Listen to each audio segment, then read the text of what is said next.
If you're vulnerable to psychic damage from roguish language, stay away from these gibbering mouths. But if you intend on listening to this podcast about enriching your fantastical group hallucinations, you're too far gone already.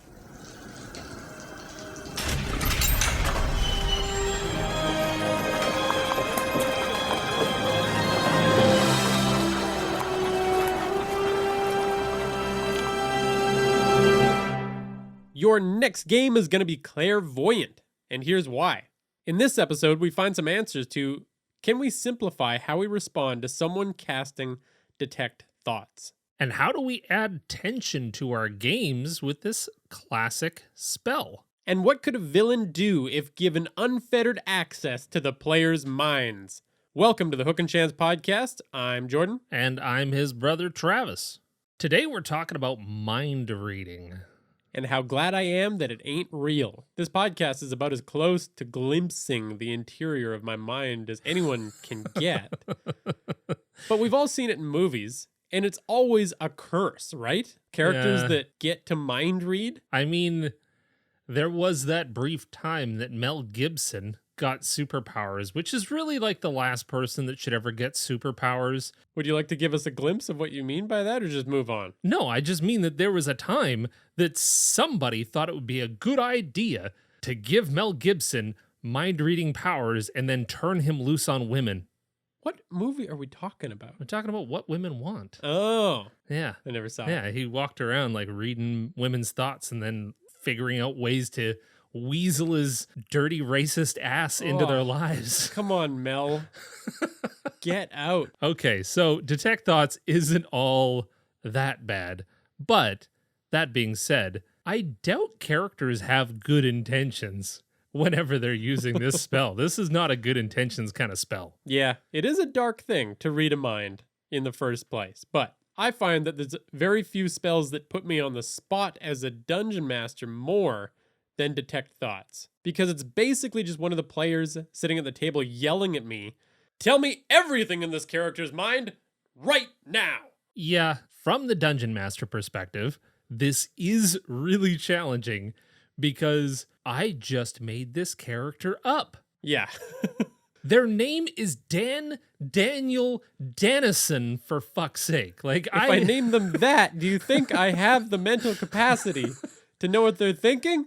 I don't. This character, it was just conjured into existence, and now I have to know its inner thoughts and desires and history and all the shit that they're dealing with in their day-to-day. It's too much.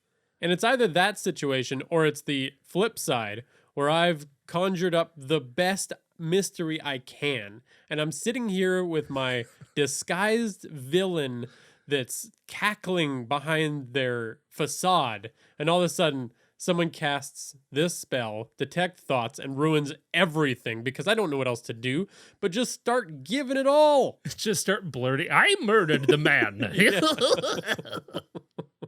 Ruin the entire thing. So obviously we've established now that detect thoughts is just a terrible spell across the board. It's bad for the DM.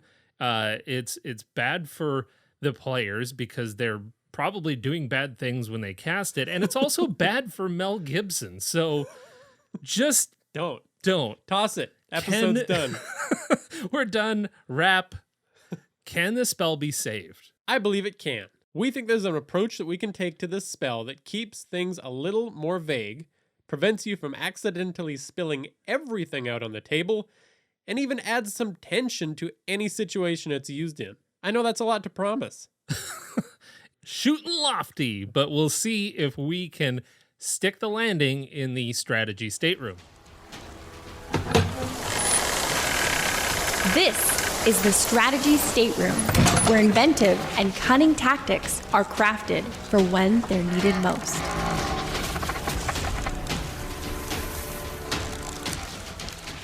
All right, so as we are wont to do, let's do a quick spell recap on Detect Thoughts. This one's meaty. It is. This is a small novel for a spell that can just be popped off willy-nilly. Yeah. So let's blast through. Casting time of 1 action.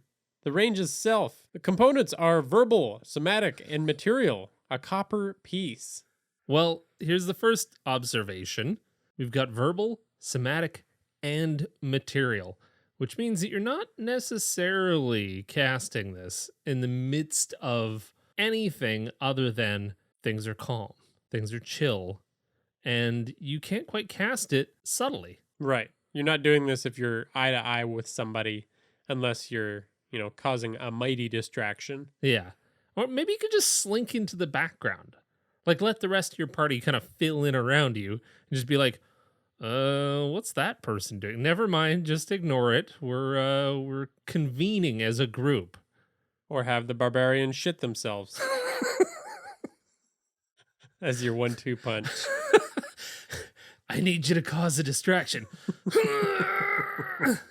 That's a helpful party member for sure. Its duration is up to a minute. The general classes are Bard, Sorcerer, and Wizard, all who can cast this spell.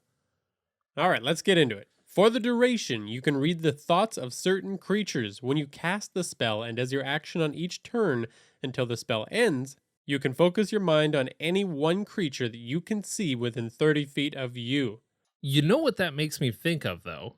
Yeah? That reads like you could walk into a crowd and start scanning the surface thoughts of everyone within the vicinity. Say you were trying to root someone out or something like that. You're basically just turning the radio dial and just scanning for all of those channels to see if maybe you could pick up some surface thoughts like, oh God, I hope they don't see me over here. Yeah, absolutely. Anyways, if the creature you choose has an intelligence of 3 or lower, it doesn't speak any language, the creature is unaffected. You initially learn the surface thoughts of the creature, what is most on its mind in that moment.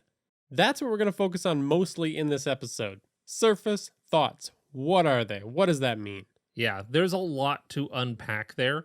I'm not even sure where to start. So we're just going to keep powering through. So as an action, you can either shift your attention to another creature's thoughts or attempt to probe deeper into the same creature's mind.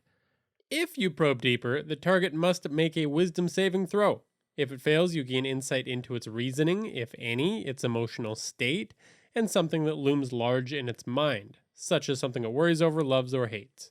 That's also a lot to unpack. This is the part that I think trips most DMs up. What the hell does any of that mean? That's a lot of words to say anything that it's thinking about a lot. Well, we're getting into what it loves or hates or worries. What are the worries? Yeah, of your NPC. You better have done your prep for this one. So much. I mean, are we going to get into the villain's bills? I've got to pay my bills. I forgot. They're due today. My Aunt Petunia is supposed to be visiting next week, but I haven't cleaned the house. Oh, where am I going to, I can't put her on the hide-a-bed. She'll complain the entire time. I really got to work on my diet. I've been eating too much Spam. So in this fantasy fiction that you are weaving, this villain is just eating who eats a little bit of Spam, much less a lot of Spam? I ate a lot of Spam when I was poor in Hawaii. All right. Well, a lot of Spam. That is coming from personal lived experience, which means if I were to detect thoughts on you, you would worry that you ate too much Spam. But way back when I lived in Hawaii, yeah. Good to know. Okay, moving on. If it succeeds, this spell ends. Either way, the target knows that you are probing into its mind, and unless you shift your attention to another creature's thoughts, the creature can use its action on its turn to make an intelligence check contested by your intelligence, and if it succeeds, the spell ends.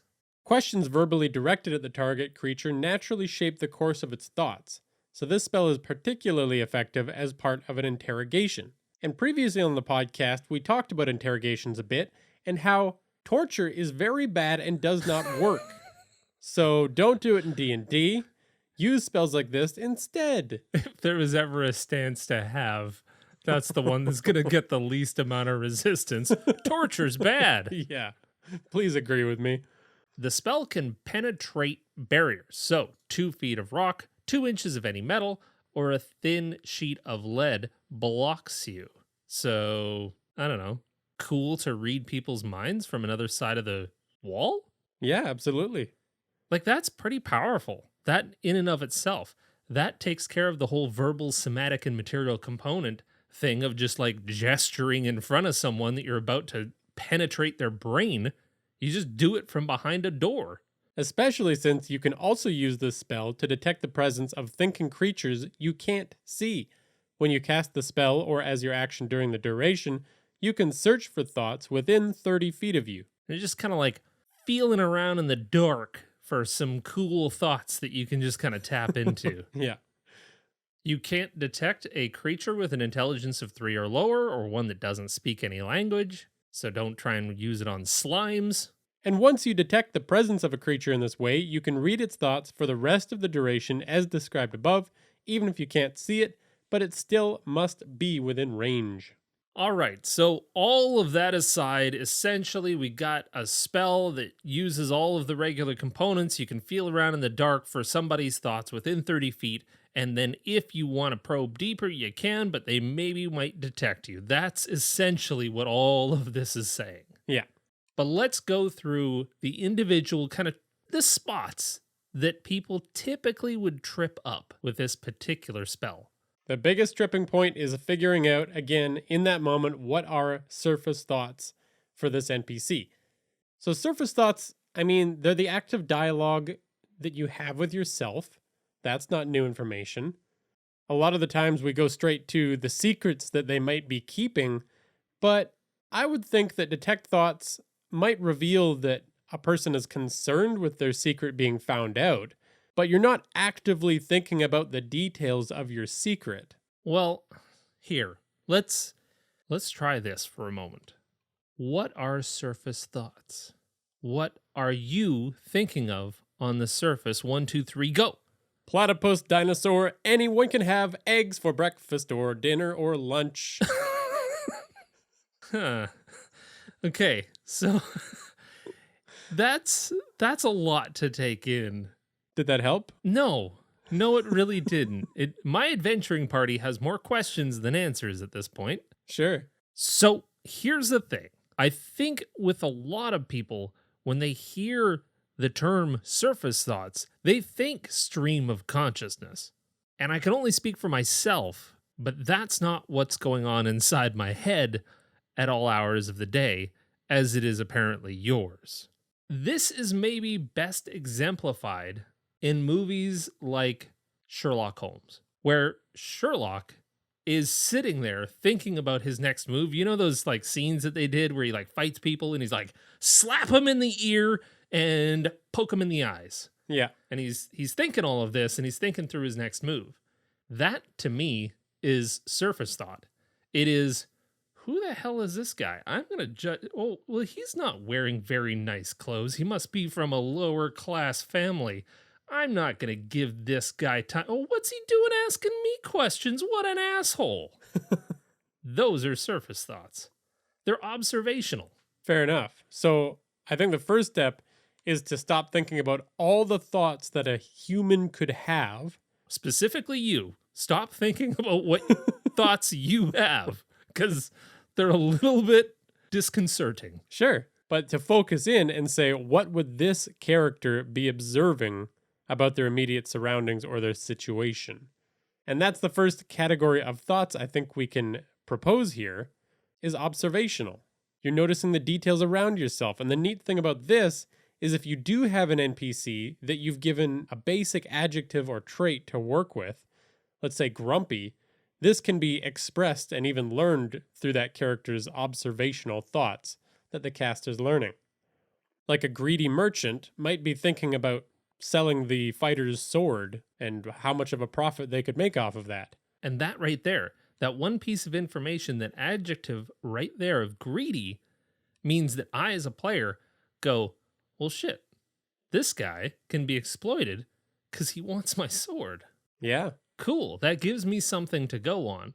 So, crafting NPCs in such a way that you have at least something to go on and not starting with Dan Danielson is your first step as a little bit of a reprieve as a DM. And if we want to give the players a little bit more, I think we can step into factual thoughts. These are just identifying things about yourself or your life that are hard facts that somebody reading your mind might be able to use to their advantage. Like that greedy merchant might be thinking, I better close up early to deposit the 15 gold pieces I made today. Yeah. And thinking about that actively, saying, God, I hope these guys don't think of trying to rob me. Yeah. I've got 15 gold pieces.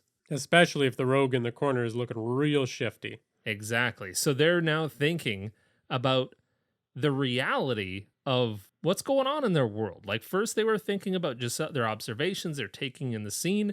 And now that we're kind of established, now the detect thoughts is picking up a lot of the other details. I mean, potentially the merchant is just sitting there thinking, okay, I've had the observational thought of, that's a nice sword. I could probably sell that. And now is onto the factual thought of, I could get all those swords and I would sell them to Slick Jimmy down the road. He's got a ton. Oh man, he would pay so much for these. Yeah. Now, whether the characters follow up or not, and of course you're responding to what the characters are talking about if they're in a conversation with them, you got tons of places to go. This is a great way to deliver whatever is coming next in the adventure and make the spell really quite valuable because they don't need to sit there and talk through the whole thing. They've just got Slick Jimmy, who's clearly the person who's dealing the arms. This was their lead, and now they know the next part of the quest. True. And if we continue this train of thought, now the merchant's thinking about how Slick Jimmy has their valuables stored in a safe that the merchant's keeping underneath their shop and some of the details around that. So if the players are spending long enough inside the mind of their potential target, it gives us time to start to panic and go from observational to factual to secret thoughts as they keep probing and the tension gets ramped up. Right.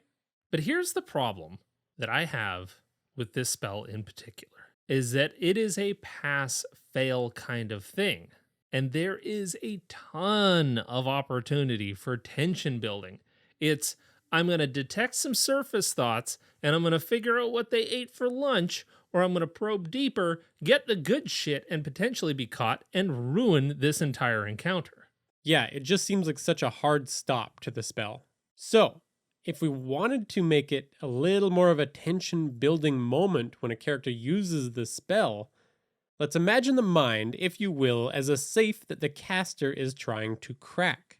Well, I'm already in here with the tension. So there's two general types of scenarios that I can think of that the need for detect thoughts are going to come up in. And before we get into them, let's set up a little situation that could happen in a game. Let's say we've got a big old baddie, Lord Drogon, a manipulative bully working his way towards control of the city. He's been kidnapping his political enemies and shipping them out in crates on the dock, these crates not appearing in the ship's manifests. Ooh, Juicy. I love it. Now the party is looking into why people are going missing, of course. They found a notice on a bounty board, and they are off to their first waypoint in their quest, which is the docks. Or, a slew of plot hooks there. Maybe it's a relative. Maybe it's all kinds of stuff. Anyway, yes, bounty board. I introduced to you a new, very light mechanic and concept to this spell. So we talked about those three types of surface thoughts. You've got observations, facts, and secrets. So when the caster casts detect thoughts, they start in observational thoughts. Then on the next turn, they can make a spell attack with the target character's intelligence score as the dice check. On a success, the caster is going to creep into that next type of thought. So they go from observational to facts.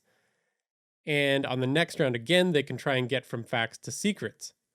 I think it'd be kind of neat to say after a failure or maybe 3 failures, things don't work out in the caster's favor. We'll get into what that could look like in a minute. So let's see what this could look like in practice. So what I love about this mechanic is that it has a buildup. It's not just surface thoughts or nothing. Surface thoughts are you're caught and everything's screwed up. Surface thoughts or you've made an enemy for life. This basically just means like the analogy works really well. You're cracking a safe. You're like getting one layer deeper after another. And it's this gamble every single time as to whether or not you can get deeper and expose those secrets, those juicy secrets that they have locked away in their mind safe. Yeah. And that's the kind of tension that we want, the kind of tension that comes with a fucking heist movie. And I can just see this adding so much to the conversation that might be playing out, whether it's an interrogation or you're at the mercy of the villain and you're trying to very subtly and secretly crack their mind safe. I like it. That brings us to the two situations you might find yourself in. The first is where the party has the upper hand. That's what we keep talking about with the interrogation. This means that the caster isn't necessarily trying to hide anything, that they're doing magic or trying to get into your mind. They're merely trying to get that information out of the target's mind. So let's say the party finds a lead. The necklace of a victim was found near the docks. So they head down there to see if there's any witnesses that may have information. Ooh, yeah, because then the caster casts Detect Thoughts and starts scanning the surface thoughts of everyone on the dock, just going from one person to the next because it doesn't require a check to do so. And then they finally hit one of the dock workers who's like, oh shit, who are these people? They seem sketchy. They're having some sketchy thoughts. God, they don't look like they belong here. I wonder if they're going to come and interrogate me. That gives them enough to go on. They ask her if she's seen anything suspicious. Her shiftiness, as she says no, arouses enough suspicion to ask more questions. So the question here is, can the caster get the truth out of them before they shut down completely? I'm digging this because we all know that dock workers are surly. Right. Like they're already predisposed to not really wanting to talk to the fuzz. Yeah. Anyone asking questions is probably bad news. And the interesting thing I find about this system is that their intelligence score that they're resisting with can represent different things. Like in this situation, it can represent this dock worker trying to resist your mental probing. So as you're getting in and you're rolling those failures, they're throwing you off with random thoughts. They know you're in there. So one trick when presenting a character's thoughts is presenting and portraying it through a scene. So rather than just reading off their own internal dialogue and just that stream of consciousness stuff, present their thoughts as a scene. So with this, you're showing, you're not really telling. You're requiring a bit of interpretation. Like this takes a little bit to kind of think of, but you're kind of being vague. And it allows the players to try to read in to maybe what they're picking up in this Detect Thoughts. And to feel a little bit more like a detective in that moment. Like you're giving them the information that you're trying to give them, but it just feels a little bit more like they're paying attention and picking it up themselves. And with each next shove, they're trying to probe a little bit deeper. So you're taking them through a memory or just like flashing back to a moment within this NPC's life. But we're gonna show you what we mean here. So let's dive into a hypothetical scene again. Those scenes can even be them projecting hopes for the future too. It doesn't just have to be memories. You're reading their thoughts, so they're imagining themselves in a future situation. Like this, for example. So if the character casts Detect Thoughts on this dock worker, they're observational thoughts. They're thinking that they got to keep quiet about this or they're going to have to skip town. So maybe the caster sees a scene of them taking off through the city gates at night, nervously looking back over their shoulder. They're dragging a big, heavy rolling suitcase? Do they have rolling suitcases in a fantasy world? Definitely. Ones that are real smooth. And they're imagining being pursued, maybe hunted by mobsters. Yeah. So this scene lets the characters know that there's something to find out here. and that the NPC really doesn't want to tell them. It makes me question as a player, was this real? Is this the future? But they're in town. They haven't left town. So is this real? Is this something that they're just kind of imagining? Now, as a DM, if you want to help a little bit with that confusion, because they're supposed to be able to read their thoughts, maybe you could, color future as one thing and past as another. Oh, there you go. Give them a little bit of a visual cue. Well, the next is those facts. And now the players have decided that they want to keep gambling. They're going to roll the dice again, and they're going to try and probe deeper into this character's memory. So now we get into those facts. The NPC is picturing being on a moonlit dock and seeing something that they shouldn't have seen. They're seeing a whole bunch of people load crates onto a ship. And they can't quite tell what ship it is. It's dark, but they're stressed, and the players can feel their stress. Yeah, absolutely. It's a cloudy, dark evening. There's music drifting across the bay from another ship. I mean, you can keep adding factual details to this scene. Again, they don't all have to be what the cast is looking for, but the players get to put on that detective hat and figure out what matters and what doesn't. Maybe on the boardwalk, a drunk harasses a couple coming out of a tavern. But the heart of it is that there's something suspicious going on with those crates. Now, maybe they can probe a little bit deeper and get to a secret. Maybe the name of the ship itself, or somebody else that is connected to this that might know more. But that next stage in the adventure needs to be revealed if they get this deep. So maybe Lord Drogon shows up handing out bribes, telling people that nobody needs to know about this shipment, and they know what happens if someone finds out. Or a crate is set down too hard, and the wood splinters on a side as an arm rolls out of the crate. Oh. These are the secrets that this NPC has been trying to hide. They've been trying to forget, honestly. Yeah. Because they know that their life is in danger should any of this ever get out. So they've repressed this shit. They've pushed it way down, and now the players are starting to poke and prod around, and they're getting the good shit. So we now have everything we need. We know that Lord Drogon is absolutely a part of this plan, and we know probably what kind of ship it was. It was four-masted. Yeah. We have everything we need as players to keep moving along, and I don't have to necessarily fluster and potentially reveal the end of the game or whatever the hell else is going on. And if this all seems like a ton to prep as a DM, it's really not much more than you'd already be doing, because if you've got a story worked out where something bad is happening, that's all you need. Beyond that, you're just thinking of a scene that the character that's being questioned was a part of. And I think the big piece of this is you're not necessarily letting players just dictate anything. Because as soon as players typically cast Detect Thoughts, they start asking questions of the DM that are way too specific. What you're doing is you're turning the tables. You're not answering any questions. You're just painting a scene and allowing them to pick details out that are worth inquiring. Yeah, and the more they try to probe, the more cryptic you get on their asses. And the longer they spend rooting around in this character's head. Yeah. Potentially running the risk of being caught.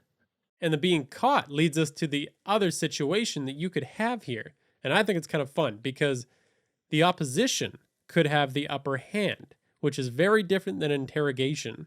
So let's flip that whole situation for a second and say that the lead that the party found was that the missing parties had all recently gone to meetings with Lord Drogon. So the party heads to Lord Drogon's residence to see what they can find out. They're invited into his taxidermy room. There are dozens of guards and thugs posted around the room as they walk around with him.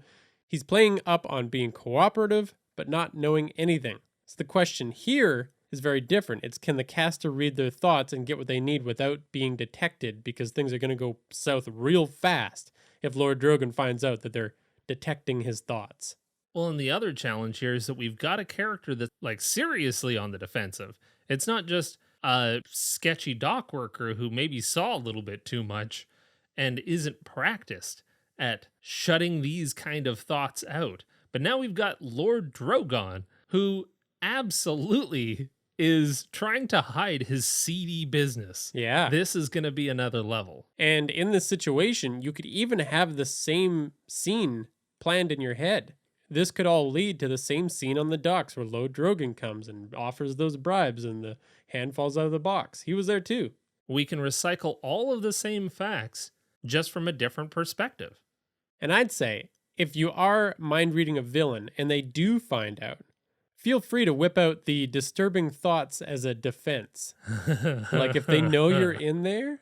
Oh boy. I know this is dangerous water, and of course, be aware of what your table prefers and don't go too far with it. But, I do this without actually getting too deep into the nasty thought. It could just be a fun way to inspire a little extra hate for this villain. Like them picturing having every one of the party members locked up in his dungeon as he's heating up a nice iron poker. Yeah, there you go. He's thinking that. Yeah. And you're seeing it, which means he's fantasizing about it? Oh boy. Yeah. We get into some murky water there. But I love this idea of, oh shit, we've failed. We're not going to tell the party or the players that they have failed. But now, all of a sudden, Lord Drogon can absolutely show you he knows you're in there now. Yeah. But he's not going to kick you out necessarily. He's going to take you on a little tour of the danger you're in if you keep pestering him and getting into his plans, you damn meddling kids. And to take it to the next level, imagine he's a caster. And he's actually got some mind tricks of his own, so he keeps you in his mind for the disturbing thoughts. Oh, no. And you actually have to do a little roll-off to get out. Well, that's dangerous. Yeah. Especially if he's thinking about Mel Gibson. Oh, no. Not Mel. Okay, that right there. The next time an NPC wins at this whole thing, your big bad evil is able to push out the players and control the thoughts. He actually just sits the caster down and replays what women want in real time to your party. film. You just stop the game and you force the entire party to watch a Mel Gibson film from the late 90s. That's about the worst torture I've ever heard about in Dungeons and Dragons, for sure. You have a sick mind, Travis. It's truly twisted.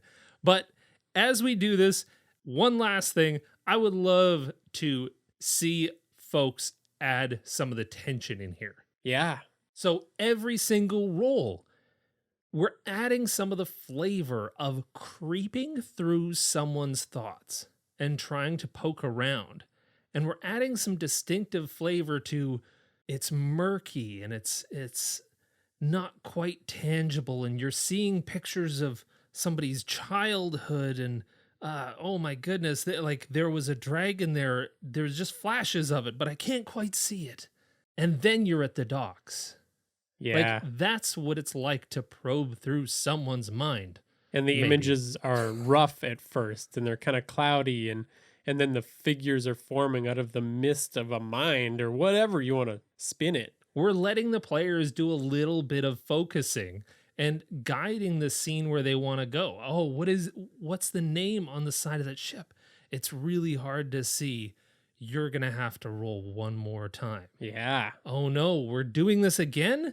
It's upping the stakes. We could fail at any moment. And some of the other party members were even trying to lead the conversation to be like, yeah, we were down at the docks the other day, to see if they could trigger Lord Drogon's subconscious to thinking about what's at the docks. And now you're giving advantage to the person that's doing the detect thoughts to probe another level deeper. The entire party is sitting there listening to this going, oh shit, if the caster fails one more time, Lord Drogon and all of his forces are going to attack us. But we need the proof. We need to understand, where is that ship going? Yeah, they could even be defending the caster as they're locked in that mental battle with Lord Drogon. Yes. That'd be great. That's so much better than, I want to probe deeper. Okay, they know you're in. The spell's over. Here you go. I feel deflated just hearing that. Well, that's what I'm here for. Now that you're deflated, let's move on to our next segment. Lamage 2's Breeding Pit, where we're going to talk a little bit about how to beef up a villain with some mind reading. This is Lamage 2's Breeding Pit, where the most vile and deadly of creatures are birthed and unleashed upon doomed adventurers.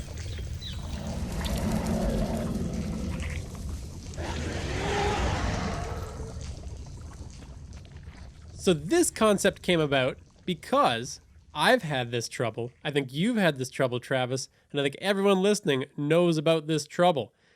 And it's characters that plot or scheme or communicate too much out of character. Yeah, 100% been there, done that. Yeah, we've even done it ourselves. We've been that problem player. So, how's this for a villain? They can always read your thoughts. Like, detect thoughts is always active. They can feel anyone around them. Wow. And on top of that, when you're playing a character, Travis, your character's thoughts are essentially your thoughts, right? Well, I am. If I'm properly role-playing, yes, I'm sitting there and I'm like, okay, what my character do? My thoughts are this. Yeah. So yes. But I want to take it a step further and say that the villain knows your spells and tactics. Sure, all those character thoughts you're talking about. But the villain can also hear all of the table talk. Wait, all what? of it. The villain's reading the player's thoughts. Oh shit, we broke the fourth wall. Yeah. We just tore it down. smashed it down. Why not? And if your players are doing that out of character talk, then the villain's talking directly to them. Oh my goodness. Like, yeah, I know what you're up to. I love that. Because you know that when the villain is sitting there going, I'm going to read their thoughts. You know that out of character, all of the players are sitting around the table going, all right, so I'm going to start with a fireball. And they're like leafing through all of that. But the villain is sitting there inside their minds. And then he says out loud, don't start with a fireball. Oh shit, he's listening to us. He knows everything we're going to do. I love that so much. Yeah, I mean, obviously, it's a specific tone of game that you're going to introduce this in. It doesn't belong in the campaign you've been building up dramatically all year long, but this could be an absolute blast, I think. And that's it. That's it for Lamashi's Breeding Pit. Yeah, huh? that's short and sweet. Didn't want to spoil it with You too don't much. get any stat blocks. You just get a concept. Yeah. Hey, times are tight and we've got a deadline. So there you go. You got a new villain that can read the player's thoughts. I hope you got something out of this entire episode as a whole. Please let us know how you've used Detect Thoughts in the past to great effect, because this is one of those spells that can go a million directions depending on the group it's used in. If this was helpful to you, we would love to hear from you. You can hop onto our Discord, which you can find the link for our Discord on our website, hookandchance.com, where you can come and talk to us. Tell us how it went. We would love to hear if this was useful to you. Right. All true facts. A warm welcome to our new patrons, Zach G and Greg. Welcome. Thank you for patroning us. It really helps us keep the show going. And to the rest of our patrons, thank you for continuing to let us read your thoughts and make, hopefully, good content from them. Michelle T. Hentenius. Alan E. Matthew T. Felix R. Chris F. The Senate. Lucas D. Lila G. The GM Tim. Thomas W.